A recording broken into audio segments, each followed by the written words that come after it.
morning guys. Dito po tayo ngayon sa Occidental Mindoro. Yan po, nasa likuran ko ang susong dalaga na sinasabi ng kasama na nakita nyo sa mga kapwa ko vloggers. Ayan po ang susong dalaga. Kabilang side naman po, yan po ang Devils Mountain. Yun yung tinuturo ko. Yan ang Devils Mountain.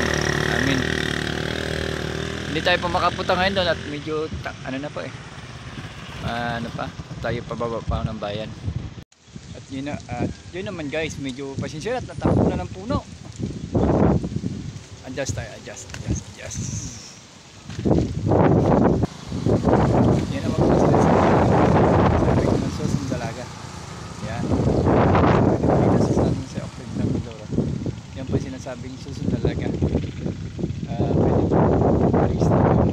Ayan ang sinasabi namin na Virgin Mountain na susong dalaga. Yun naman Devils Mountain. Guys, nandito tayo sa Devils Mountain. Ayan. Medyo position at medyo malabo ang medyo mahamag-hamog pa dito. Yan ang lugar niya guys.